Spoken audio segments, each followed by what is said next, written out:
Телефон соғайықшы папаңа онда. Қазір ма? Иә, қазір. Сағай. Папа қайда? Мені блокқа тығып тастаған ба? Қандай күшті, мен жылап қалдым ғой. Бүйтіп күліп жүруімнің артында қаншама көз жас барын ешкім білмейді мысалы. Неге сендерге менің биллион қызық? Қызға 40 үйден тыйым. Иә. 40 үй емес, 20 миллионнан тыйым болып отыр ғой. Осылар есі дұрыс, менің есім дұрыс емес сияқты ше. Ал неге сен оқуға түспедің? Менің ата-анамның төлеп оқытамын деген ешқандай ой болмаған. Актер, актрисаларға шайтасыдың, е? Бағым солай ашылды. Одан кейін сен бажаларға бірден түсіп кеттің ба? Бажаға мен таныс арқылы кірдім деп айта салайын. Жазира тұрмысқа шықса, Жазира сияқты әдемі қыздар пайда болады. Күшті келін боламын десеш. Өзіме лайықты адамды жолықтырған жоқпын. Жазира, саған өнер адамына тұрмысқа шығу керек. Жетістікке жету деген сен үшін не? Мен толыққанды әйелдің рөлін сомдағым келеді. Қызым фильмі, иә? Иә. Бұл ата-анаңмен ұялмай барып көретін керемет терапиялық фильм. Сен өзіңнің әкеңмен қарым-қатынасың қандай? Кейбір кездерде мен папама ренжитінмін. Бірыңғай қыздар болып өскен отбасылар жақсы білетін шығар, бір-бірінің киім киіп өседі деген сияқты. Мен әлі күнге дейін сол гештальттарым жабамын ғой кейде. Киімді өте көп аламын. Қыздар біреуді кінәлауды қою керек. Райды осында да жасауға болады. Күліп жүріп ал.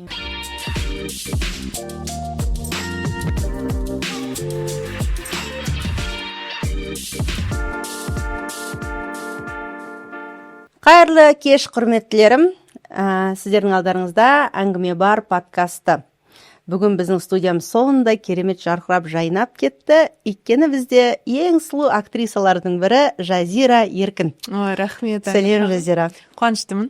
Қош келдің. Шақырғаныңызға рахмет. Жазира, көңіл күйің қалай? Күшті. Өте керемет. Соңғы уақыттары енді қарбалас өте көп. Бірақ дегенмен біреуге қажет болып, бір ісің кәдеге жарап жатса, күшті сезім екен. Дәл қазіргі уақытта Жазира өзін қалай сезініп жүр? Арман орындалған кішкентай қыз. Ерке қыз. Еркін даланың, Жазиралы даланың еркін қызы деп бір кісі айтпақшы. Керемет. Сені біраз қарап шықтым. Айтарым барға Жанерке Сейфуллинаға берген сұхбатыңды көрдім. Сол жерде мен кәсіби актриса емеспін, жүргенде оққан жоқпын деп сұхбат берген екенсің. Сен сол жағынан өзіңді әлі кінәлайсың ба? Оқымадым, кәсіби актриса емеспін деп? Жоқ, дұрыс болды сол ше. Оқымағаным дұрыс болды. Кейін алатын білімдер өте көп болды. Біріншіден жан-жақты болды. Сосын өте ізденімпаздықты қалыптастырған сияқты бойымда. Ол бір менің бір өтпелі кезеңдегі жаңағы енді бойжеткен болып келе жатқан кезімде мен үшін боль болды да. Мен ойлайтын, Құдай-ай, неге солай болды? Деп ана психология тілінде айтпақшы, жертва болып ше. Онда тұрған ештеңе жоқ, мәр істің қайыры бар деп бекер айтпайды ғой. Бағым солай ашылды.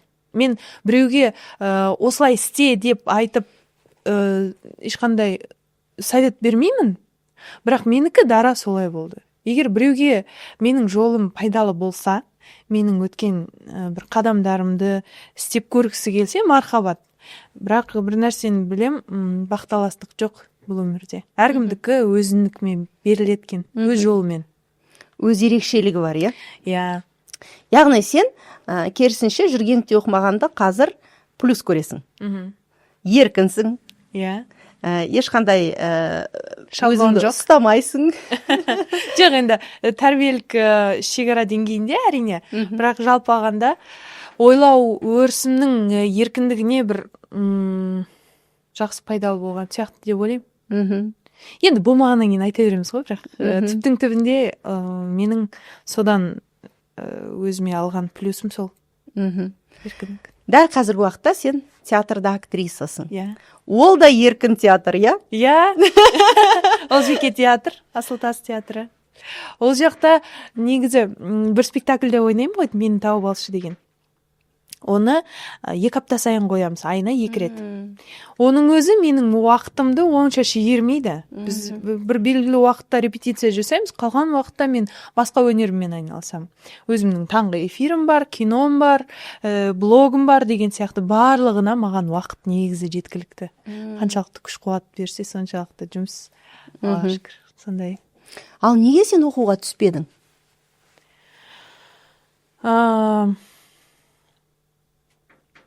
Біріншіден, ол кезде мүмкін менің білімім жеткіліксіз болған шығар, оны мойындау керек. Бардың ба түсуге?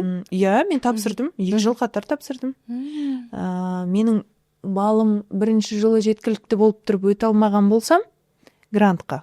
Ол кезде грант қой, бізге керек. Біз көп балалы отбасынан шыққанбыз, үйде 5 бала, үлкен әжем бар. Менің ата-анамның төлеп оқытамын деген ешқандай ой болмаған. Осы уақытқа дейін, өйткені маған дейінгі аға әпкелерімнің барлығы грантта оқыды да. Одан кейін енді мен немен ерекшемін? Сен де грантта оқы деген сияқты талап болды. Түспесең, онда келесі жыл тағы тапсырасың деп. 2 жыл қатарынан бардың, түсе алмадың. Жыладың ба? Ең қатты жылағаным сол шығар, сол кездегі жылағаным шығар. Мен ойладым ғой, бітті, өнер деген лифт қазір жабылады да, былай сенсіз кетеді деп. Сөйтсең, басқа есіктер бар екен. Иә. Бірінші қай есікті аштың? Бірінші ашқан есігім ол Баспро, қазіргі енді елге танымал жобалардың авторлары ғой. Сол жаққа шай құюға жұмысқа кірдім, жаңа крафт леди болып, сосын администраторлық қызмет. Қанша уақыт крафт леди болдың? 6 ай. 6 ай крафт леди болдың. Иә. Актер, актрисаларға шай тасыдың, е? Вузеры дейтін сериал болатын. Сосын Бажалар деген сериал. Бажаларда сен өзің түстің? Жоқ, ол кейінгі Бажа, ол басқа ғой. Сол замандағы Бажалар деген болатын. Қуаныш Тұрдалин, сосын кімдер ойнады? Ербол деген ағамыз ойнады. Қуаныш Керімқұлов ойнаған. Сондай Бажалар деген, жалпы Бажалар тақырыбы сол кезде басталған. Идея авторлары Марат Оралғазиндар сол кезде жазып бастады да, кейін пісіріп, енді кішкене заманауи икемге келтіріп түсіргеніміз мына Бажа. Бірақ ол кездегі Бажада шай құйып жүріп, мен Бажаның басты рөлінде ойнаймын деп ойлаған жоқпын. Күшті болды. Шай құйып жүрдің, одан кейін администратор болдың, солай? Музыкалық редактор болдым Қызық Таймс бағдарламасында. Ол оған дейін Дуғол шоколад болды. Жалпы өмір маған күшті нетворкингті үйретті. Бұрын 8-9 класс оқып жүрген кезде, мектепті бітіргенге дейін, әр каникул сайын мен орталық саябақ бар ғой, Горький атындағы. Сол саябақта ойнайтындар бар ғой, тир атады, бірдеңені жарады. Дотс дегендер. Иә, приз жеңесің деген сияқты. Сондайда жұмыс істейтін. Мектепке форма сатып алу үшін. Өйткені ол уақыттар мен қаланың мектебіне ауыстым да, қаланың мектебі бізге бір брендтен форма сатып алсын деп талап етті. Ол форманың бағасы қымбат. Біз ылғи базардан алып жүргенбіз ғой. Сосын анау келмейді деп айтты да, содан мен ақша жинай бастадым. Әр каникул сайын формама жететін ақшамды жинаймын, қалғанын жаңа тамаққа құртамын, жолға құртамын, сөйтіп бүйтіп. Жалпы нетворкингқа үйрендім, соны айтайын деген. Адамдармен сөйлесу, қысылмай. Одан кейінгі жаңағы крафтта жүріп шай құйғанның өзі күшті нетворкинг болатын. Шайын құйып отырып, күшті әңгіме кетеді ғой, негізі режиссер болсын. Күшті келін болам десеш. Бізде үйде үлкен әже бар ғой, ол кісі қызылдап шай ішеді. Біз нағыз неден тәрбие қайда жатыр? мастер-класстың бәрінен өтіп алғанбыз ғой. Әжеңе шай құйып беріп жүріп, крафт леди болдың, одан администрация, одан музыкалды директор. Бір Мараттың айтқан есімде, Жазира бүткіл әнші бар, актер бар, бәрінің телефонын біледі деген. Иә, менің контактымде әлі бәрінің номері бар. Қай заманда кімнің әні хит болған, кіммен қалай дуэт жазған, кімнің қандай костюмы бар деген ол кезде память кішкене не ғой? Қалай айтсам болады, свежий ғой. Бәрі есте қалып қалады екен. Өйткені оның бәрін координацияға мен жауап беріп жүрдім да. Так, мысалы сіз келсеңіз, Айнұр Асанбердігелді ана көк костюммен ана медлекті айтады, қызылмен ана билейтінді айтады, деп оның авторын жазып алам, оны жаңағы каналға жіберем, сондай бір өте шустростьті қажет ететін жұмыс болды да. Өзіме ұнайды неше зу етіп фигуратам күшті, өзіме қызық болатын. Бәрімен танысып ағам, әншілердің бәрін білем, жеке звондайсың. Сондай қызықтар болатын. Яғни бұл баспалдақ. Одан кейін сен бажаларға бірден түсіп кеттің ба? Яғни Мараттармен таныс болғаннан кейін алды ма? Әлде сен бір талантыңды көрсеттің ба? Жоқ, Марат ағалармен таныстықтан кейін менің жаңағы сахна сыртындағы жұмыстар біткеннен кейін менің актерлық өмірім басталды ғой. Көптеген сериалдарға түстім, фильмдерден бұрын сериалдарға өте көп түстім. Содан кейін Ақылбек ағаның бір хабарласқанын білем. Керемет жоба бар. Басты рөлдердің бірі. Сен ертең біраз уақытқа дейін маған рахмет айтатын жоба, Жазира өкінбейсің келді. Ол кісілер бірден мені қарастырған екен. Ол вообще таныс деген нәрсе бар ғой өнерде. Сіз білесіз ғой қалай жұмыс істейтінін. Енді жалпы халыққа түсінікті болу үшін айта кетейін. Таныс деген сен болсын болмасын шақыру, болсын болмасын саған көмектесу емес. Таныс деген бұлақ көрсең көзін аш қой. Мысалы, сіз маған хабарласып, бір жақсы режиссер бар ма, сен сол жақты білесің ғой, маған бір фильм түсіру керек десеңіз, мен өзім танитын жақсы маман режиссерді сізге ұсынам. Міне таныстық солай жұмыс істейді да.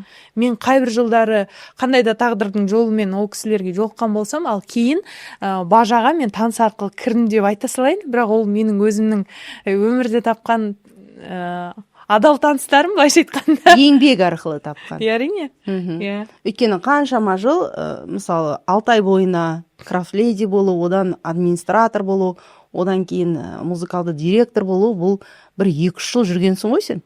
2 жыл жүрдім. 2-3 жыл жүрдің, сенің еңбегіңді көрді, содан кейін саған сеніп түсіруге болатын олар түсінді. Меніңше солай.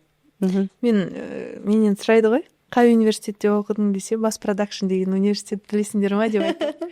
Көп тәрбиені сол жерден алдым. Бірден тәжірибе болды да. Кішкене қаталдықпен кездестім. Ересек өмірге топ ете түскен кезде, енді еркелеп өскен қыз үшін кішкене психологиялық тұрғыда маған сол уақытта үлкен катастрофа болып көрінетін. Мен әркез жылап қалуым, жаңағы қазіргі уақытта рабочий моменты деп айтады ғой. Сәл дауыс көтеріп сөйлесе, мынау қайда, анау қайда, мынаның бәрі уақыта деген кезде мен ана эмоционалды қысымды көтере алмай кейде жылап қалатын. 2-3 жылағаннан кейін етің үйреніп алады екен ғой оғанда. Қазір жыламайсың ба? Ой, мен өзім жылатпасам жыламаймын. Қазір енді білесіз ғой барлығын. Эмоциялық тұрғыда қанша жерден сен ашуланып тұрсаң да, түбінде сен түсініп тұрсың ғой, не үшін бұл конфликт болып жатқанын. Өз-өзіңе отчет бере аласың ғой. Бұл жұмыс тұрғысында екен. Сондықтан о жағынан енді жалпы қазір проблема жоқ қой. Бірақ сол сәттерді қазір сіз сұрап отырған кезде елестейді да маған. Бастықтың кабинетінен жылап шығып, болды мен кетем, наверное, депші. Жаман болса да бір грантқа түсіп алам деп ойлайтын резко. Қыздар сондай ғой, сезім ғой. Бірден жаңағы өзім ол кезде продюсердің көмекшісі де болдым, ана не деп айтатын еді? Рецепте отыратын қыз ше. Бүкіл документтерді реттейтін. Сондай көмекші болып жүрдім. Сол бір 5 минуттың ішінде.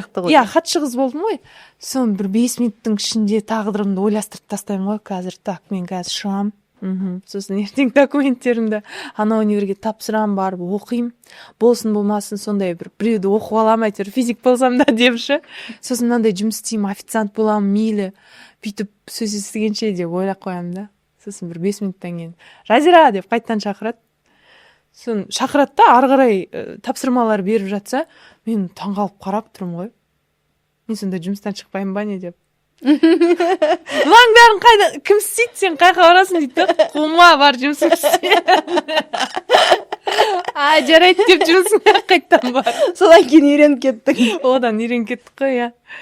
Енді шығармашылықтағы адамдармен жұмыс істеу енді жай рационалды ойланатын, логикаға көп жүгінетін адамдарға түсініксіз болуы мүмкін. Біз эмоцияға көп берілеміз ғой.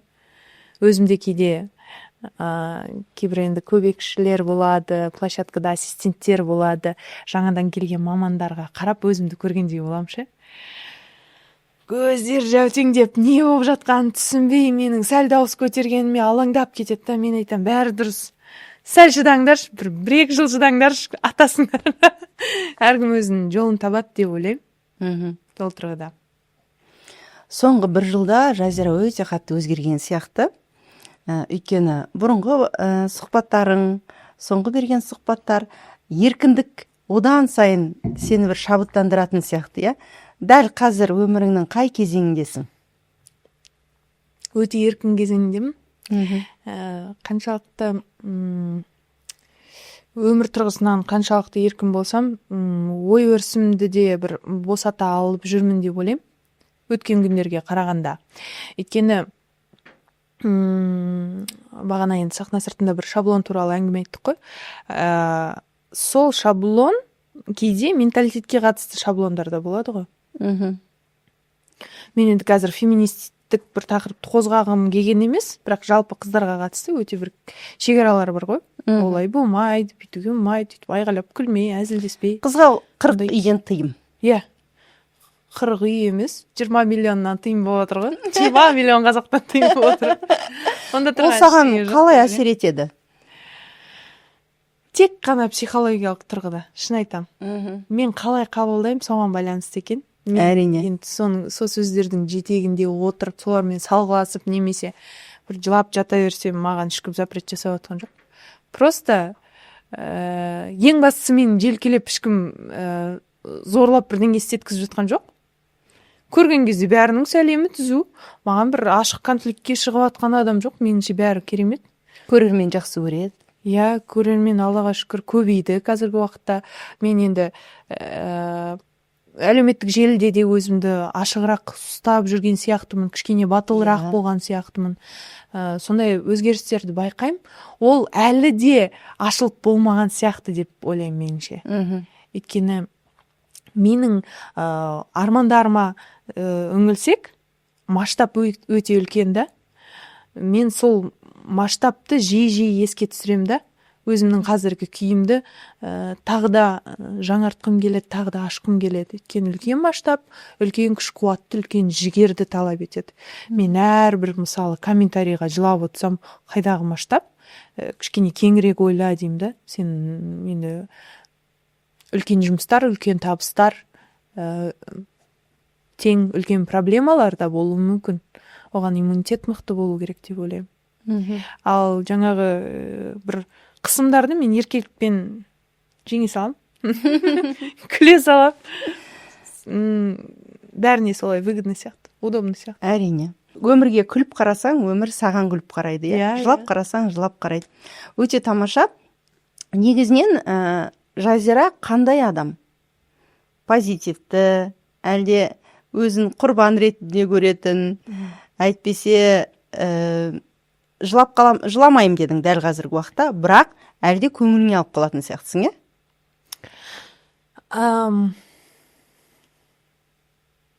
Мен жұмыс тұрғысынан жылап қалмаймын. Бәрін логикаға салам, суыққанды көзқараспен шешем. Өмірде эмоционалды тұрғыда өте көп сезімге берілем. Қаншалықты позитивті болса, соншалықты негативті сезімдерге де берілем. Мен бір уақыттар ойлайтынмын, сол дұрыс емес, мүмкін сен басқалай ойлап үйренесің, бәрін жүрекке салуға болмайды ғой деп ше. Бірақ сол менің ерекшелігім сияқты, мен эмпатпын. Егер басқа адамдар сезімге бөлене алмаса, онда маған зиян тигізбесе екен деп қалаймын. Ал қалай өнер адамы сезімге беріле алмайды? Сезімге берілмесе онда өнер шықпайды ғой. Иә. Енді біз бірыңғай шығармашылықтың адамдарымен жүре бермейміз ғой. Өмірде неше түрлі адамдармен жолығасың, иә? Мен енді достық ортам бар, ағайын туыс бар деген сияқты. Дос жарам бар. Түрлі адамдармен қарым-қатынасқа түсе келе, адамдар әртүрлі екенін түсіндім ше. Тура мен сияқты ешкім сезініп тұрған жоқ. мен өзім басқаша болып тұрғанымды өзім сезінемін да.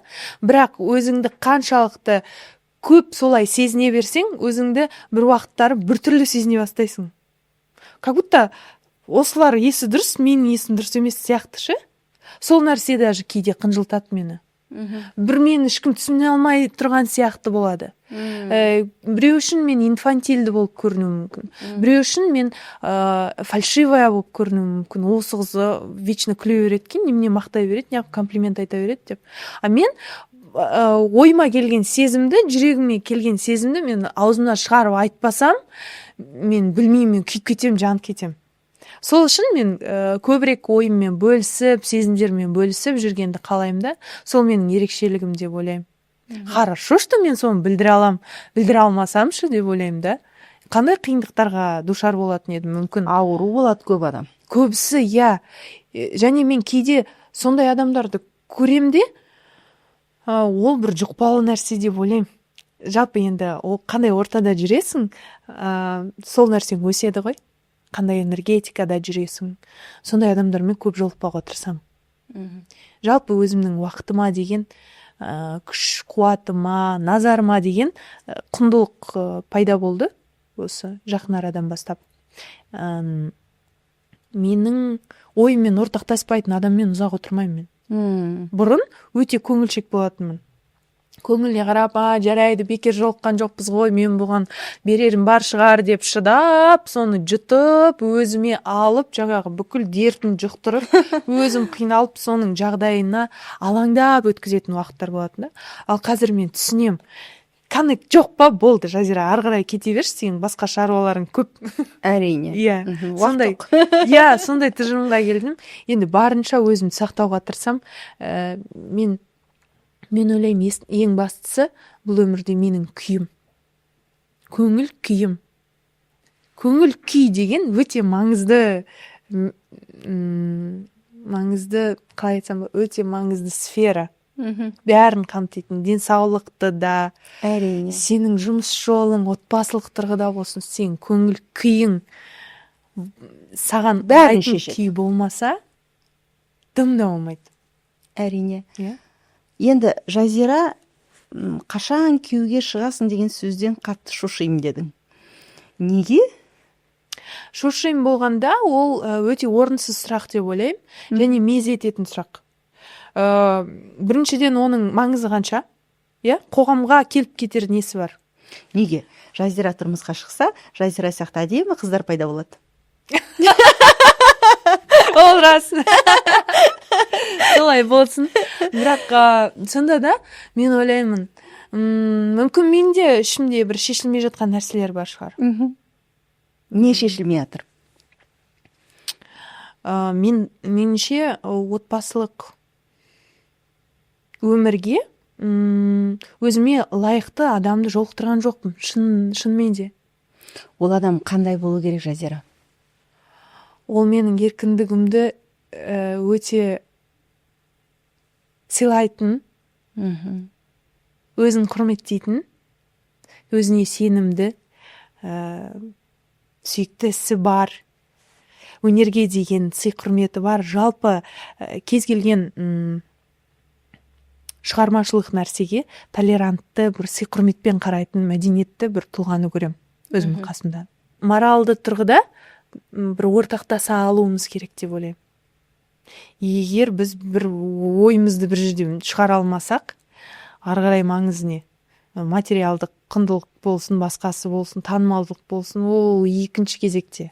Тіпті ол бір кісілер айтады маған, әңгіме болсын, саған бір болады ғой, отырып алып аналитика жасайды ғой, сен сұраған жоқсың, бірақ саған айтып береді. Жазира, саған өнер адамына тұрмысқа шығу керек. Солай дұрыс болады. Осыдан қарап тұр дейді да. Не істеймін мен ол ақпаратты, не істеймін? Мен өзім шешетін шығармын, конце концов.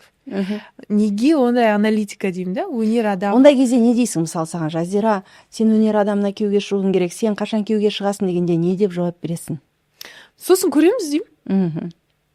мен уже неше түрлі креативті әзілге жанасқан бір күшті жауаптарым болатын. Бітті олар уже.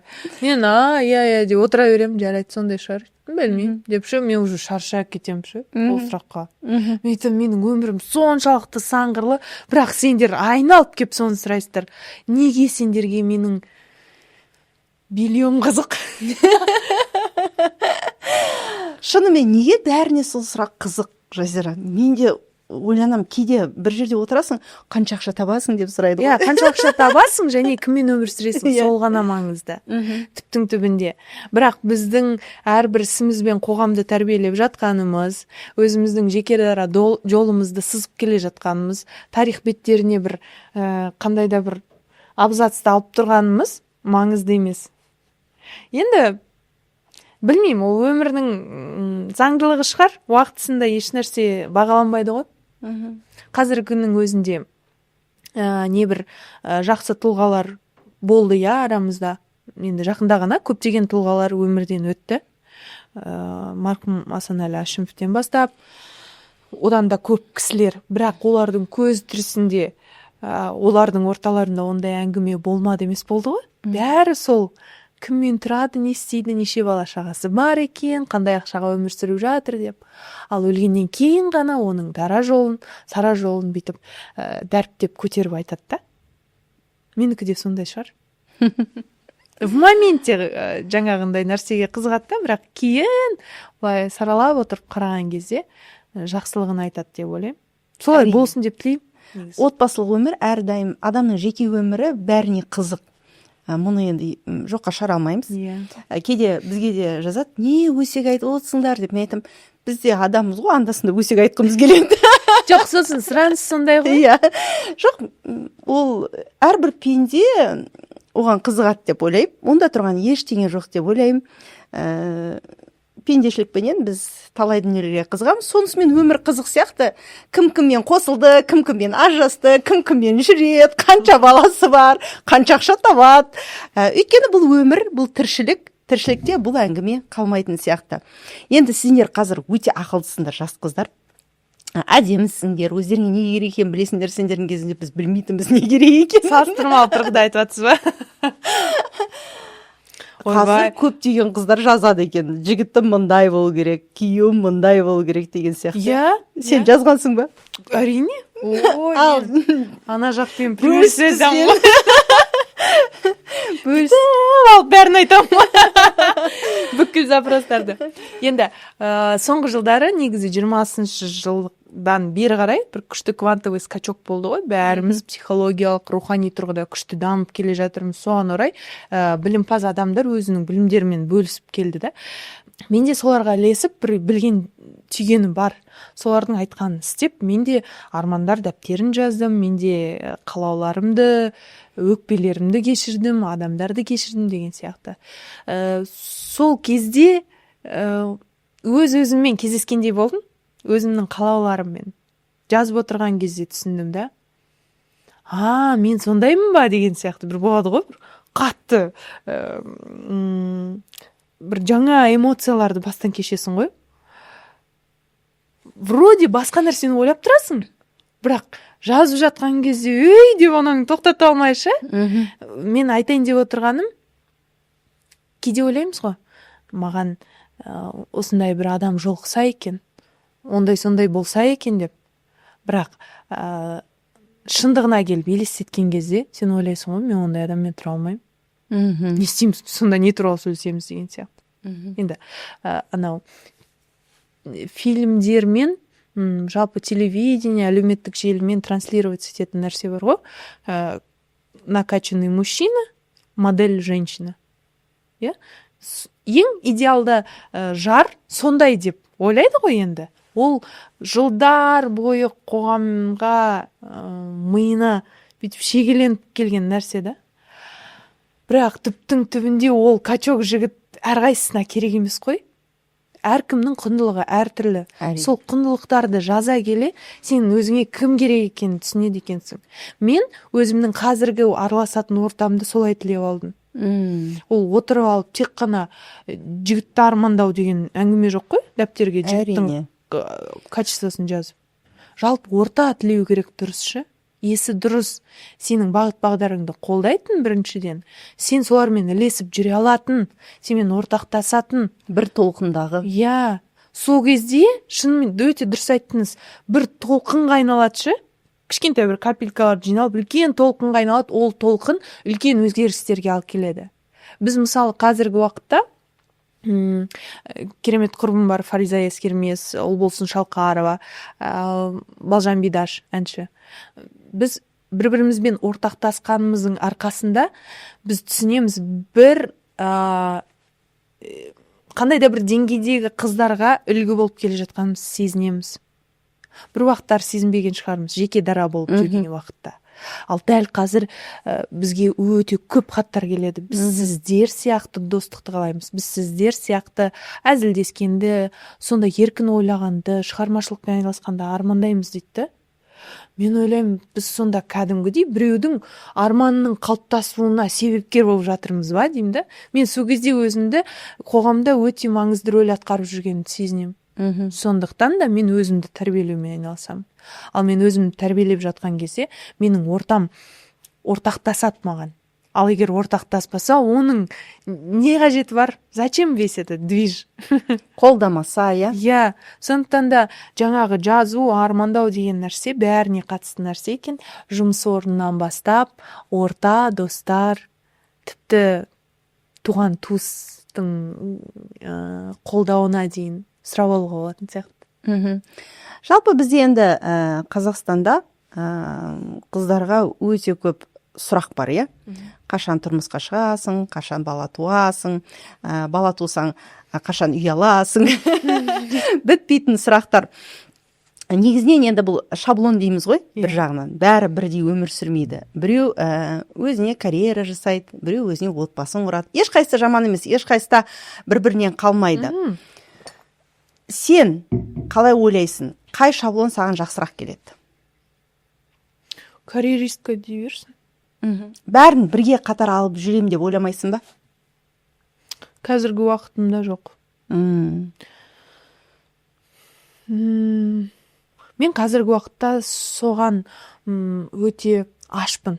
Мен содан ләззат алам. Сол мені толыққанды сезіндіреді. Мен өзімді бар сезінем, тірі сезінем.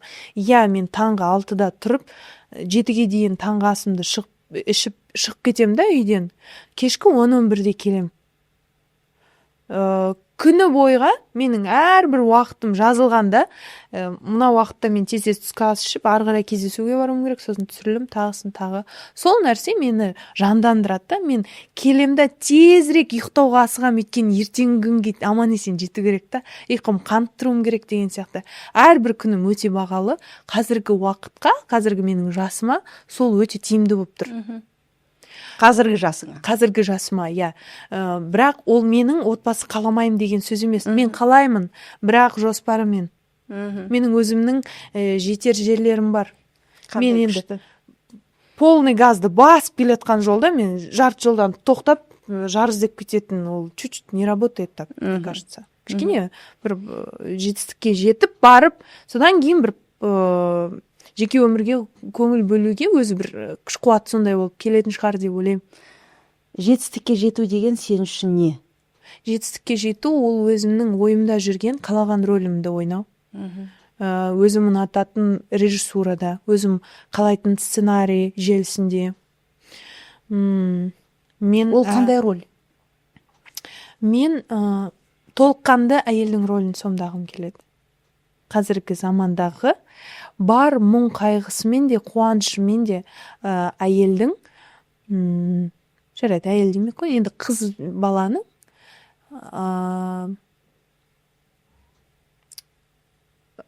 образын көрсеткім келеді. Бізде жоқ ондай. Бір томирисімізден басқа ештеңе жоқ қазақ кинематографында. Бір хоррорлар бар, иә, менің әріптестерім керемет жанрды фильмдер жасады, бірақ әдемі драма, әдемі комедия жоқ. Қыз басты рөлді сомдаған. Қыз деген енді сізге негізінен қыздар деген бір жігіттің жары, біреудің келіні, қызы болып ойнайды, иә? Иә, қосалқы рөл. мен ойлаймын, ол білесіз ба, қаншама әдемі, сұлу, талантты актрисалар бар. Өнерін қайқа жіберерін білмей жүрген. Біреу театрда болса, оның қайта бағы бар. Біреу блог жүргізсе, оған қайта жақсы, бір жаққа жіберіп жатыр. Ал кино актрисалары не істеу керек? Сол қосалқы рөлде жүру керек па? Болмайды ғой олай. Кішкене бір Лара Кроуз сияқты ма? Әрине, неге жасамасқа? Иә. Жаңағы айтып жатыр қой, мысалы, әкенің образы бізде күшті бар, батырдың қандай болатынын білеміз, бойдағы жігіттің қандай болатынын, отбасылы ер азаматтың қандай болатынын білеміз, бірақ қыздың бейнесі жоқ та. Сол үшін қоғам оны жалпылама тұрғыда көрмегеннен кейін көркем туынды ретінде, енді кино қанша дегенмен тәрбиелейді ғой, бір көзқарастар қалыптастырады. Соны көрмегеннен кейін сенің бүйтіп жарқырап шығармашылықпен айналысып жүргенің жат болып көрінеді. Не қылып жүрсің сен? Байға ти, бірдеңе істеші деген сияқты. Как будто сен просто өмір сүріп жатқаныңмен бесиш. Бізде Қыз жібектен кейін қыздың образы болған жоқ ау деймін. Бар енді, негізі. Бар ма? Енді өткен күнде мысалы шыққан Нури Камалдың образы қандай керемет. Бірақ енді бүкіл Қазақстанға бірақ тал болмайды ғой олай. Мен ойлаймын, небір әндерге шабыт сыйлаған сұлу қыздар, талантты қыздар фильм шығаруға шабыттандырады әбден. Просто соны жазатын мықты сценаристер пайда болса екен деймін. Олар жоқ емес, тек саналы. Күшті. Енді жақында кино шығады. Нешесі шығады? 29 қаңтардан бастап барлық кинотеатрларда. Қызым фильмі, Бұл жерде басты рөлдесің ба? Басты рөл, бірақ дегенмен де бұл жаңағы мен қалаған басты рөл емес. Мен бұл жерде образ тұрғысынан қалауымды орындадым, қалаған рөлімді ойнадым, бірақ дегенмен де маған тағы да бір кеңірек амплитуда қажет еттім. Тағы да бір ойнағым келді, ашылғым келді. Мен кейіпкерімнің табиғатын тұтас ашқым келді. Бірақ ол фильмде сезіледі. Оның әрбір сөзінің артында қандай мұң жатқанын, не айтқысы келіп жүргенін, қандай жанайқайы бар екен. Қызым деген фильмде басты рөлде 3 қыз ғой негізі. 3 қыз, әкесі және оның былайша айтқанда болашақ жары дейікші. Қыздармен жалпы қыздың отбасындағы рөл туралы. Осыдан есіңізде болса, 1 жыл бұрын 7 гүл деген фильм шықты ғой, қандай керемет, Қыздардың образы ақырындап келе жатыр, ашылып келе жатыр. Қоғамның соған көзқарасы көп балалы қыздарға, көп балалы қыз отбасы болады ғой. Дұрыс айтып отырмын, не деп жатырмын? Бір отбасына мысалы 3-4 қыз болса, ол жерде қыздары көп деп айтады. Сол отбасы тұрғысынан бұл басқа қырынан ашылған тақырып болады. Өйткені бұл жерде жалғыз басты әке. Бұл жерде қыздардың әкеге деген реніші, әкеге деген құрметі бәрі ашылады ғой? Бәрі ашылады. Біз әкелерімізбен бір американский кинолардағыдай мен сені жақсы көремін, мен сені сағындым деп бір артық айта беретін отбасыларда өскен жоқпыз ғой, көбінесе. Сол жерде айқын көрінеді. Мысалы, мен өзім сол сценарийді оқып отырып, фильмді көріп отырып, мен ойлаймын, Құдай-ай, неге сонша қиын? Бір кейде фильмдерді көріп отырып айтамыз ғой. Айта салсаңшы, енді жақсы көретін, енді сен де кешіре салсаңшы деген сияқты бір кәдімгідей түртіп отырады ғой бізді. Бұл жерде де сондай нәрселер бар. Өйткені қыз бала отбасында дүниеге келгеннен кейін өте үлкен жауапкершілікті сезінеді. Қамқор болу керек деген жауапкершілікті сезінеді. Күні кеше ғана Ғаділбек аға бар ғой, Ғаділбек Жаңай, сол кісі бір әңгімесін айтып беріп жатыр да, менің қызым дейді, дүниеге келді да, бір 2 жасқа келген кезде шай тамағымды ішіп жұмысқа шығайын деп бара жатсам, ана кіреберісте тұрған аяқ киімге бүйтіп саусағын тығып тұр дейді. Арт жағына шы. папа сен аяқ киіміңді киіп ал дегендей. Түсініп тұрсыз ба, анау саусағын ложка қылып істеп тұр. 2 жасар қыз. Мысалы, оған ешкім оны үйреткен жоқ қой. Ол инстинкт. Ол менде де бар, сізде де бар. Махаббат. Әкеге деген бір сондай қамқорлық, өзің түк істей алмасаң да әйтеуір бірдеңеден бірдеңе жасап, көшеде шөппен тамақ жасасаң, папаға бүйтіп апарып беретін еді. Сондай әдемі ностальгиялық күйге түсіретін кадрлар бар. Жалпы сюжет тек қана әке мен қыздың арасындағы тақырып емес, отбасылық қарым-қатынас маңызы. Қыз қандай жағдайда өзін толыққанды сезінеді. Сол тақырып қозғалады. Жалпы бұл ата-анаңмен ұялмай барып көретін керемет терапиялық фильм. Тамаша. Ал сен өзіңнің әкеңмен қарым-қатынасың қандай? Қазіргі уақытта тамаша. Мен қатты жақсы көремін папамды. Мен бір кездері мен Жазира Еркінмін ғой. Еркін деген менің әкемнің аты. Менің тегім бір незвучащий деп ойлайтынмын. Мен Ова болсам күшті болам деп ойлайтынмын. Мысалы, сондай бір кезеңдерді бастан өткіздім. Кейбір кездерде мен папама ренжитінмін. Неге менімен бірге? Ол базар аралап, форма сатып алып жүрмейді. Неге менімен бірге? Паркте қыдырмайды деген сияқты. Сондай реніштерімнің болғанның арқасында деп ойлаймын, қазір мен әкемді өте қатты бағалаймын. Қатты сағынам. Ол кісінің әр кездескен сайын жаңа әжімдер пайда болғанын көрем. Маған ол өте ауыр.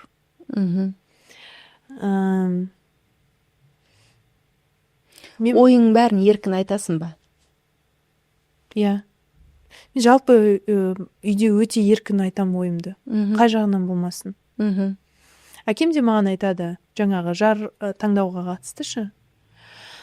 Бір кездер маған бір сөз айтты да, жүрегіме қатты тиіп кетті. Осыдан бір 3-4 жыл бұрын ғой деймін. Қызым, сен егер біреуді жолықтырсаң, қысылмай айта бер дейді да. Жоқ, папа, қысылып жүрген жоқпын дедім. Өзде айтам дедім да, просто болмай тұр дедім. Сөйтсем, жоқ, сен түсінбедің. Енді кім болса да айта бер дегенім ғой дейді. Түсінбей тұрдым да, өзі папаға лишний сұрақ қоймаймыз ғой бай. 1-2 фразасынан түсініп алуға тырысып тұрмын ғой. Не деп тұр екен деп. Енді айтам ғой дедім да, тағы да не дейді екен деп күтіп тұрсам. Жоқ, сен бізден қысылма. Біздің жасымыз үлкен, немесе үйіміз ескі деген сияқты нәрселерден деді. Мен қатты ұялып кеттім. Мен әкеме сондай ойлауға себеп берген ғой, значит. Соған қатты ұялып кеттім. Сенің тұрмысқа шықпай жүргеніңді әкең солай деп ойлаған ғой. Солай ойлап қалған болса керек. Енді біздің көп диалогтар анам арқылы ғой. Мамам менен ақырын сұрайды. Мен шешірсің ба деп. Бірақ отбасым мен ешқашан күйеуге шық, кет деп ашық олай айтқан емес. Тек бақытымды тілеп отырады. Бірақ арасында сен айта бер дейді. Мен айтам, уайымдамаңдар. Айтам ғой. Қысылып жүрген жоқпын деймін. Бірақ дегенмен сондай бір ой қалыптасқанында қатты қынжылдым. Оның қайдан шыққанын да білемін мен. Қайдан шықты? Кішкене бой жеткен уақытымда үйден қысылатын. Біз енді кішкене қаланың сыртында тұрамыз. Мен қалалық мектепте оқыдым. Ана бір американский колледж дегендер бар ғой. Бір оқушылар мындай өте бір буллингке тез ұшырап кететін орта деген сияқты өте бір. Балалар негізі қатыгез ғой. Бір кісі айтқан екен, өмірде адамның ең қатыгез кезеңі өтпелі уақыттағы жасы дейді. Жаңағы 13-18 жас аралығында жаңағы өте қатыгез ойлар қалыптасып кетуі мүмкін. Не бір қылмыстарда істеп қою мүмкін. Сондай балаларды көп көргендіктен қатты сынап тастайтын мына киіп тұрған аяқ киіміңді де кәдімгідей бүйтіп біртүрлі болып қалатынмын сол мектепте жүрген кезде. Содан аналардың әңгімесін тыңдаймын, үйіне қонаққа барамыз деген сияқты. Сосын үйге келемін да бүйтіп қараймын ғой. Не соответствуем деп. Что-то бізде бірдеңе келмей жатыр. Что-то не то. Бірдеңе істеу керек. Оны айттың ата-анаңа? Жоқ. Айтқан Не жоқсың. деп айтамын? Олар сезді ма? Сезді деп ойлаймын. Енді жаңағы папамның ойы қайдан шықты? Сезбесе. Сезіп қойды деп ойлаймын. Енді құрбы-құрдастарымды онша үйге көп шақырмаймын деген сияқты ғой. Енді кейін ойлап қарасам, қатты бағалаймын. Біздің үйіміз сондай керемет, әрбір жаңағы керегемізді жақсы көрем. Бастысы үйде береке бар. Үй өте берекелі, Аллаға шүкір. Біздің үй ылғи қонақ. Әрбір жаңағы қалада пәтерде мынандай благоустроенный үйлерде тұратын ағайын туыстың барлығы үйді аңсап келеді. Бір шәугім шаймен қара нанға май жағып жеп кетсе де риза болып кетеді. Біздің үйде үлкен кісі бар, әжеміз бар. Бала шаға. Әйтеуір болады ғой, бір үйде ылғи біреу болады. Андай бір қаңырап бос қалды, үйде ешкім жоқ, ана итке тамақ беріңдер деген әңгіме жоқ. Әйтеуір ылғи біреу болады, дастарханда бірдеңе тұрады, өзің келсең холодильникті ашып тамағыңды жылтып жүре бересің, әйтеуір бәрі движ постоянно. Сонысымен мәнді екенін кейін түсіндім ғой. Бірден түсінген жоқпын. Өте инфантильный болып өстім мен. Өте еліктеуші болып өстім. Оны бәрі басынан өткереді деп ойлаймын. Бала кезде кейін өсе келе түсінеміз ғой. Өз үйіміз ең күшті жер екен. Ең жұмақ сол жерде екен, кейін түсінеміз. Әкеңменен екеуің сөйлескен кезде, папа, мен сені жақсы көремін деп еркін айта аласың ба? Телефон соғайықшы папаңа онда. Қазір ма? Қазір. Сағай. Өйткені кино дәл осымен байланысты, қызым. Жазира, білесің ғой, көптеген қыздар әкесіне мен сені жақсы көремін деп айта алмайды. Мен де ылғи осылай айтып жүрдім деп айта алмаймын. Мен де кейін келе әңгіменің ашығы, мен психологқа жүгінемін. 6-7 жылдан бері барам. Өзім туралы көптеген ақпараттар білдім. Сол тұрғыда мен өзімнің жалпы тегімді қабылдап сүйіп құрметтеп үйрендім деп ойлаймын. Мүмкін толыққанды емес, мүмкін ата-анамның қалауындағыдай емес шығар. Мен білмеймін, бірақ өзімнің ішімде мен сезем примерно дұрыс келетсің деп ше. Ал енді актриса, әдемі қыз, әрі папасының сүйікті қыз ретінде бізге бір папаңа күшті жылы лебіздеріңді айтып, сондай бір махаббатыңды білдірші. Тыңдаймыз. Звондап па? Звондап. Ой, мен жылап қалам, бірақ. Қазір көрейік. Қаншалықты жақсы көреді екенсің, көрейік. Алмай ма? Так, занят болып тұр. Біз оны көрейік. Тағы да көрейік. Асық жоқ.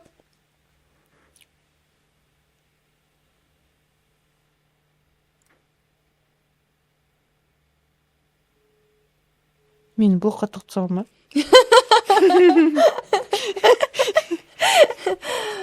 Папа, мен ғой.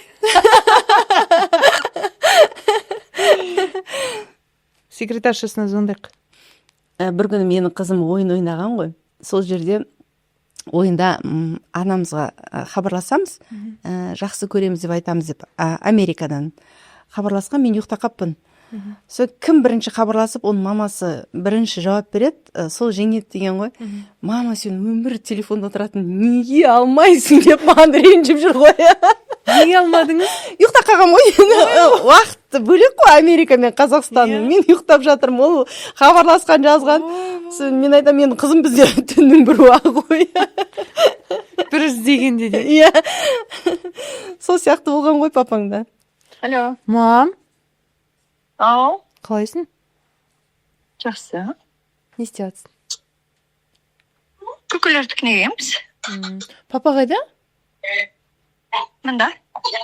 Берші трубканы. Берейін ба? Берем. Алло, Жакова. Папа! Қалайсың жаным? Жақсы, папа, өзіңіз қалайсыз? Жақсы. Не істеп жатсыңыз? Осы ойлап жүрміз. Пап, Иә. сен білесің бе, мен сені қалай жақсы көремін? Білесің бе? Конечно. Айтшы, қалай жақсы көремін? Аққой сияқты. Сүйегім сол сияқты. Немерелер. Пап, сен менің өмірдегі ең асқар тағы әкемсің. Мен саған деген Жаным. сый құрметімді мен білмеймін қалай жеткізетінімді саған. Мен саған даже яхта, самолет алып берсем де ешқалай дәлелденбейтін сияқты. Сен просто іштей білші соны. Хорошо. Жаным. Жарайды. Пап, Ау. ең бастысы білесің ба не? Ең бастысы. Иә, бұл өмірде ең бастысы не білесің ба? Ең бастысы осы бала шағамен қуанып өмір сүру. Соларға құрметті болу керек, олар саған құрметті болу керек. Маған сол айтты. Молодец. Мен де солай ойлаймын. Пап, сен главное білесің ба? Любой кезде күліп, күшті көңіл күймен жүрсең, біз барлығына жетеміз. Любой арман болсын, өзіміздің қалаған мақсаттарымыз, дүние болсын, рухани болсын, бәрін жетеміз. Сен немерелеріңмен заняттың ғой. Жаным. Мен саған Ой, жаным, қызғарып бірастың. Ойнағысы келіп жатыр да менімен. сезіп жатыр ғой қызғаншақтар.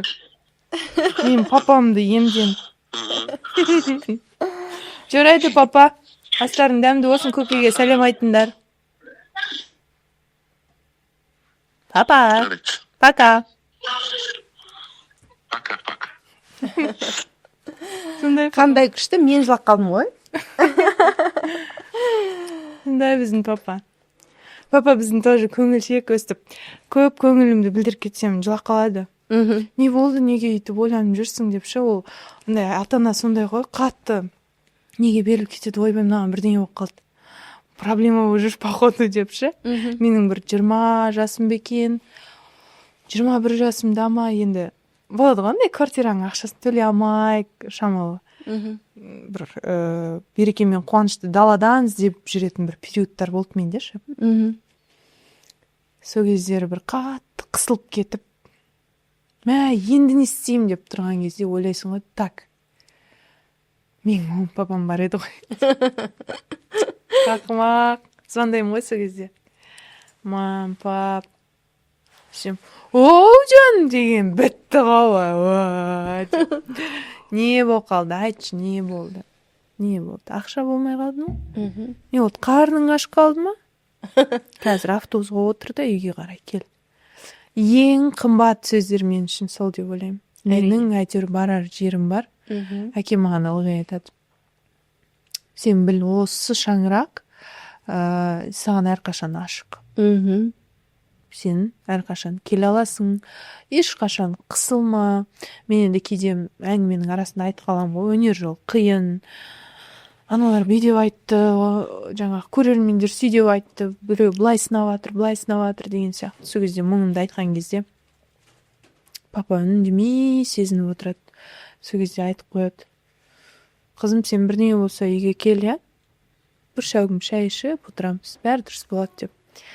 Содан кейін итіп звондауды қойдым енді әңгіменің ашығы. Ол кісінің енді көңілдеріне қатты тегін келмейді ше. Алаңдап қалама деп ойлаймын да. Ол менің өтпелі проблемаларым олар үшін катастрофа болуы мүмкін да.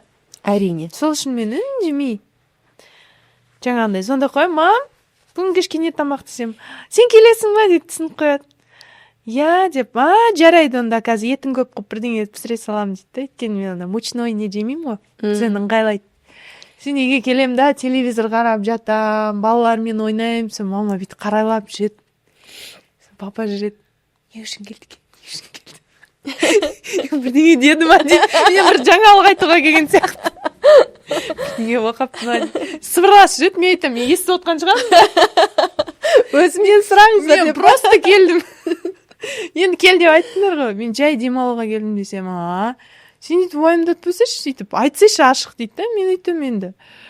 Жай келе бере аламын ғой мен де тоже, себепсіз. Сөйтіп бір рухани тойып қайтам. Негізі ересек өмірде мен енді как бойдақ қыз ретінде мен балалы вообще балалармен көп пересекаться етпеймін ғой. Енді балалардың энергетикасы соншалық таза, сондай пәк қой, періште сияқты. Мен жиі көрмегендіктен кейде бір қарайып қаламын деп ойлаймын. Содан жаңағы көкемнің үйіне, көкем деген туған ағам ғой. Көкемнің үйіне барам, үйге барам, әйтеуір бүкіл жерде бала ғой. Солармен отырып сөйлесем, сұрақ қоям, бір қиын бірдеңелер сұрап, басын қатырып отырам. Просто солармен сөйлесіп, көбірек құшақтасып, сезінгім келеді да. Сол мені бір неге қайтаратын сияқты менің айтады ғой, началыма, бастамама, табиғи жолыма.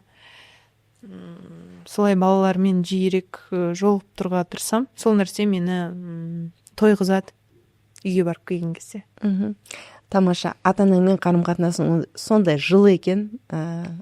Анаңның да даусынан, әкеңнің де даусынан оны естідік. Ал осы қызым фильмдегі ролің өзіңнің өмірдегі роліңе келе ма? Ұқсай ма? Келеді. Бір қысқаша жаңағы Кейіпкерім туралы айтайын ба? Көріп қалдым да. Бұландай қыз ғой. Бәрін өзім шешем. Ақшаны да өзім табам.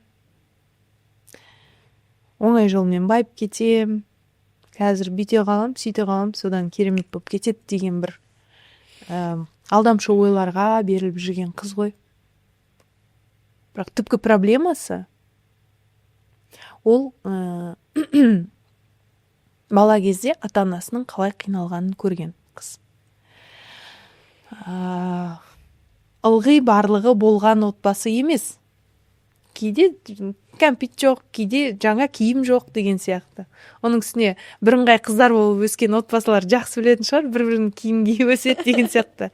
Енді қыз баланы ол қатты қынжылтады негізі. Мен әлі күнге дейін сол гештальттарым жабам ғой кейде.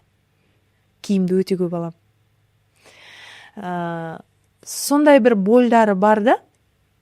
Және ересек өмірінде сол бала кезіндегі бір мұңдарын жапқысы келеді да. Барынша тоқ болсам екен, осы еш нәрсеге мұқтаж болмасам екен, сондай бір қиыншылық көрмесем екен, мұқтаж болмасам екен деген ниетпен ол жаңағындай давай деп өз-өзін қамшылайды, пахат етеді, кредит болса кредит, өңкей сомнительный историяларға басын сұғады деген сияқты. Ондай қыздар біздің қоғамда өте көп деп ойлаймын. Әрине. Біз сценарийді оқыған кезде режиссер Олжас Нұрбай, өзі идея авторы, сол айтады да, Жазира, мынау саған таныс тақырып, давай талдайық деді. Мен сен білем ғой дейді. Ол мені бұрыннан таниды, 17-18 жастан таниды. 10 жыл болып қалды ғой араласып жүргенімізге. Мен сен бүкіл жолыңды білем. Егер алып қосатын болса айт деді. Ол менің терапиям туралы да біледі. Сон мен айтам, мынау примерно мен ғой деймін да. Мен ғой просто қазіргі күйім емес, оған дейінгі бұрынғы кезең. Иә. Жаңағы өзімнің проблемаларымды әкеге айта алмау деген нәрсе әлі күнге дейін где-то бар. Енді Құдай сол күнге салмай қойсын, иә. Бірақ не де болса, ол әкесіне мынандай проблемаларды өз жалғыз арқылап жүргенін айта алмай жүрген қыз. Айтса сындым деп ойлайды. Ол бір өзінің ата-анасын аяйтын қыздар көп, иә? Аяйды, сосын миында бір бәсекелестік бар. Мен басым салбырап үйге келмеуім керек. маған сенім артып жіберді ғой. Значит, мен қайтсем де жетістікпен қайтуым керек. Одан басқа вариант жоқ деп. Негізі қызға ондай салмақты ешкім салмайды, оның ата-анасы да салмайды. Керісінше бізге айтса екен деп тұрады ғой кез келген ата-ана. Иә? Жаңа да папа айтып отыр ғой. Осы бала шағам алдында күліп ойнап жүрсек дейді. Болды. Ол жерде ақша туралы ештеңе айтқан жоқ қой, бизнес туралы ештеңе айтқан жоқ. Мәшіне туралы ештеңе деген жоқ. Басты роль туралы да ештеңе айтылған жоқ. Жай ғана менің қалаған нәрсеммен айналысып күліп ойнап жүргенім сол оларға үлкен жетістік екенін білем. Соны әрбір қыз түсінсе екен деймін. Енді әрине бетімен кетуге тоже болмайды. Даму керек, оқу керек. Кішкене бір сана болу керек. Сен ары қарай ұрпақ көбейтетіндей бір нәрсе болу керек мына жерде. Соларға сіңіріп беретіндей, осы өмірде бір жолыңды қалдыратындай. Бейберекетті жаңағы неге инстинктке салынып өмір сүруге беруге тоже болмайды. Біз мал емеспіз ғой. Иә. Бірақ жаңағы қатты қуып кетуге де болмайды да. Бір әдемі балансы бар.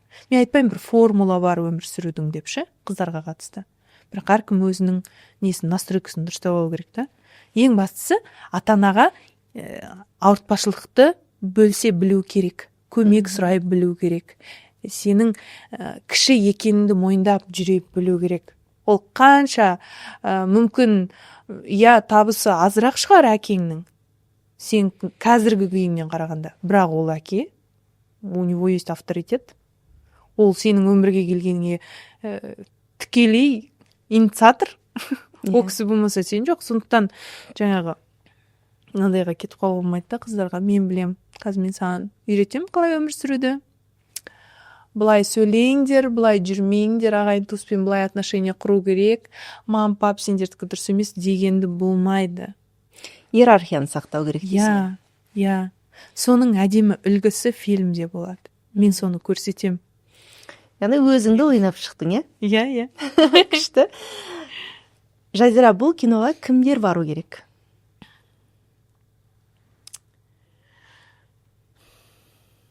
Бәрі бару керек деп ойлаймын. Бәріміз бір ата-ананың баласымыз. Бәріміз бір өмірге келген нәрестеміз ғой негізі. Алдында мынандай нәрсемен жолығып қалдым да, қыз балалар айтады. Жазира, сен қызықсың дейді. Елдің бәрі сен құсап папасымен шүйіркелесіп отырған жоқ дейді. Өмірде неше түрлі болады. Мен айтам, иә, болады. Бірақ сен де өзіңмен жұмыс істедің ғой. Иә.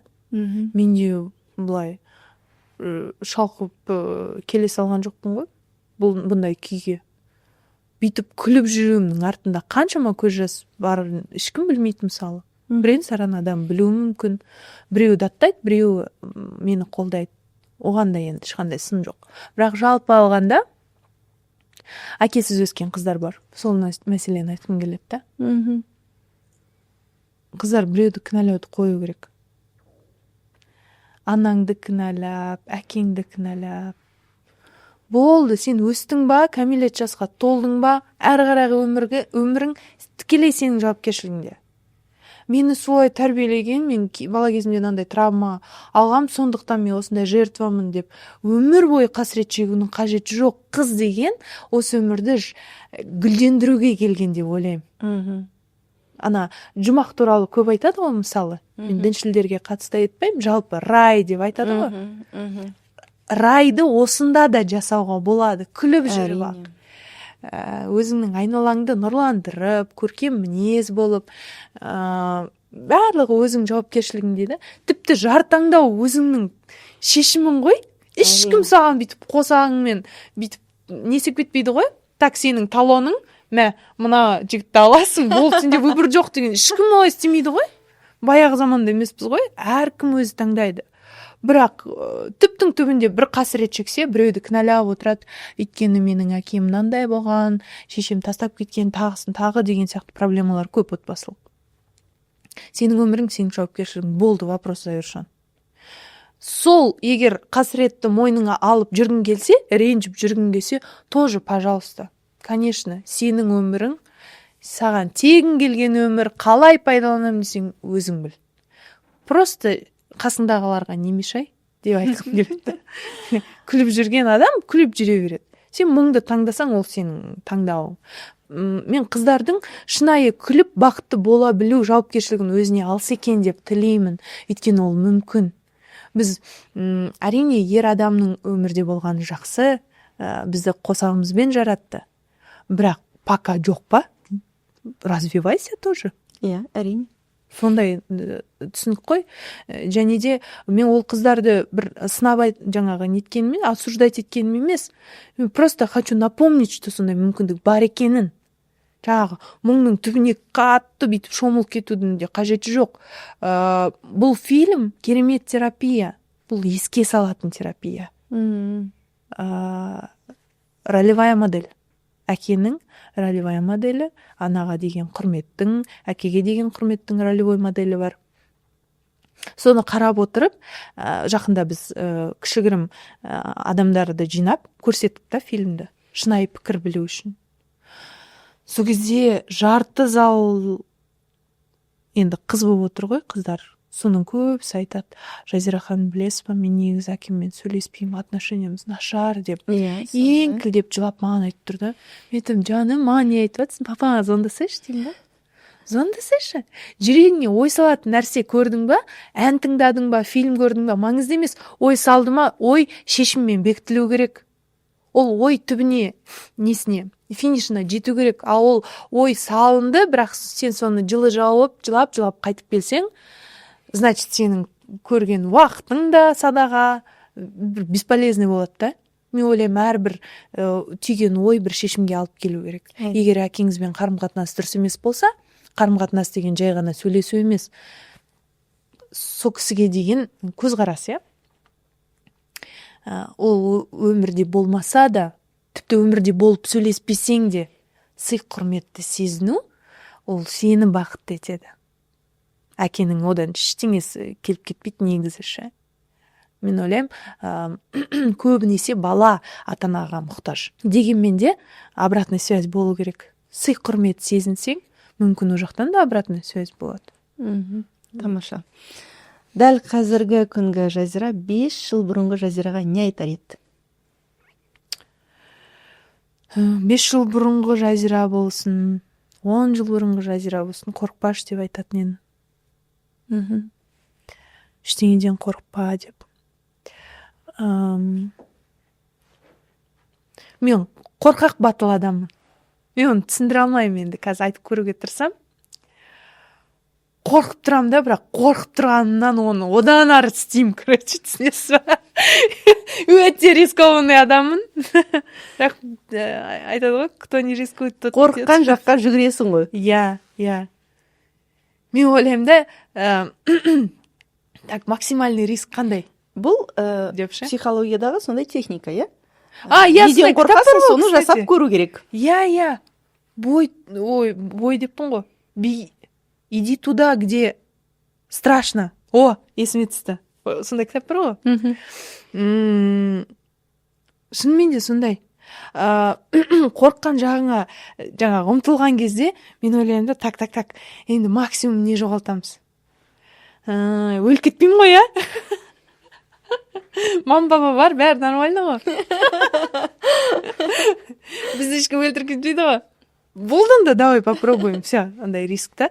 Енді көбінесе ол риск мені жетістікке жетелейтін рисктер ғой. Өмір тұрғысында болсын, жаңағы шығармашылықта болсын. Сондай Күшті. Сол маған адреналин береді. Жаңағы өткеннен кейін деймін да, қазір осы жерде тағы жүре тұрайық, чуть попозже тағы бір секіреміз деген сияқты. Мұны қазақта бір ауыз сөзменен жаңағы ата-анасы бар бала мақтаншақ, тірі ата-анасы бар бала мақтаншақ, жаңағы әкесі жоқ бала ол жасқаншақ дейді ғой. Міне ата-ананың керегі осы жерде. Біз әрдайым артымызда бір керемет біздің қорғанышымыз бар екен сезініп тұрамыз ғой, ата-анамыз бар кезде. Және олар міндетті түрде бүйтіп саған жаным бала, мен саған сен айта беру қажет емес. Мен білем ол сеніп тұрғанын. Қатты бір өйтіп айта бермейді, шыны керек. Бір күшті фактты айтқым келіп тұр. Осы фильм шығады деген бойда режиссер маған айтты, Жазира, сен өзіңнің тарапыңнан қалай көрермендерге таныстыра аласың фильмді деді да. Сосын мен ойланып көрейін дедім да, бір идеялармен келдім. Мен айтамын, ол жас. Мен әкеммен үлгі ретінде жалпы қарым-қатынасымды көрсеткім келеді. Қандай да бір трендтер түсірейін, әлеуметтік желіге салайын. Менің қолөнер шеберлігім бар, әкемнен дарыған. Ол кісі қуана кірсет дедім да. Ол жас қолдады. Істеп көрейік деді. Содан папаға звондаймын, пап, мам, осындай күні мен келем, съемка жасаймыз деп. Не істеу керек дейді. Вообще уайымдама. Просто отырасың, мен өзім айтам дедім. Жақсы деп көмекшім екеуміз бардық. Папа уайымдап жүр, жуынып, кейін сеуіп, киімін киіп, не деу керек деп мамадан сұрай береді. Мама айтады, айтшы мынаған. Содан папаға айтамын, пап, давай жаңа жылға ойыншық жасайық. Жарайды деп сол күні жұмысқа бармай сұранды ғой деймін. Екеуміз жарты күн ойыншық жасадық қой. Ана елкаға ілетінші. Соны жасап отырып, бір жағынан қарасам, контент түсіруге келдім ғой. Бір жағынан гештальтымды жауып отырмын ғой. Мен түсіндім де. Бірге ойнамаған. Иә. Ол кезде енді ол кісі жұмыста қыдырған жоқ қой. Жұмыста болды ғой, занят. Сондықтан да уақытын бөле алған жоқ. Есесіне қазір менде мүмкіндік бар. Және маған мынандай ой келді да, бұл істеген нәрсемді кез келген қыз істей алады ғой. Значит, мен мынаны тоқтатпауым керек деп ойладым да, ары қарай ақырындап түсіріп келе жатырмын. Менің тұрақты рубрикам бар, Жазира және Еркін деген. Екеуміз отырып жаңағы әңгіме айтамыз, ойыншық жасаймыз деген сияқты. Бұл керемет эмоционалды байланысты нығайтты. Өйткені мен енді қазір бөлек тұрамын ғой. Жаңа жетпей қалып жатқан нәрселерді жауып атам да, гештальттарымды жабам деген сияқты. Соның қыздар мен айтам да, контент деп сылтауратып жақындасып алыңдар. Айла. Еркелеп жүріп істеп алсаңдар, бүкіл көңілдерінің тоқтығына әсер ететін нәрселерді. Оны бір намыстанудың қажеті жоқ. Өзі айтсын, өзі келсін деп, ол саған жігіт емес қой. Таңғы. Ол біздің әкеміз, ата-анамыз. Тамаша. Мен ойлаймын, керемет кино болады деп. Енді көрерменге бір ауыз тілегің. Құрметті көрермендер, мен сіздерге шын көңіліммен өмірдің бар бақытын сезінуді тілеймін. Сіз қандай қоғамдық статуста болмасаңыз да, біреудің жары болсаңыз да, мүмкін біреудің күйеуі шығарсыз, мүмкін өзіңіздің болашақ жарыңызды іздеп жүрген шығарсыз, білмеймін. Бірақ ең маңыздысы дәл қазіргі сәттегі айналадағы бір қуаныштарды байқап жүрсеңіздер екен деймін. Өйткені өмір қас қағым өтеді де кетеді. Мен де мәңгілік 18-де болам, еркелеп жүрейін деп ойлағам. Бірақ қазір қарап тұрсам, уақыт өтіп жатыр. Әр сәттің маңызын сезінсең, өмірің сонысымен жасарады екен. Көңілің жасарады. Сондықтан да шынайы бақытты тілеймін. Ұлттық тұрғыда барлығымыздың бір бақытты адамдар мемлекеті болғанын қалаймын. Бақыт деген жай ғана күліп жүру емес, көңілдің тоқтығы. Қызым фильмін 29 қаңтардан бастап Қазақстанның барлық кинотеатрларында көріңіздер. Ата-анаңызды ертіп барып, ұялмай қысылмай көретін тамаша терапиялық фильм болады. Рахмет, Жазира. Келіп, осындай шынайы пікіріңді білдіріп, әкеңменен жылы қарым-қатынасыңды қыздарға көрсетіп, осы жерде мені де жылатқаныңа мың алғыс.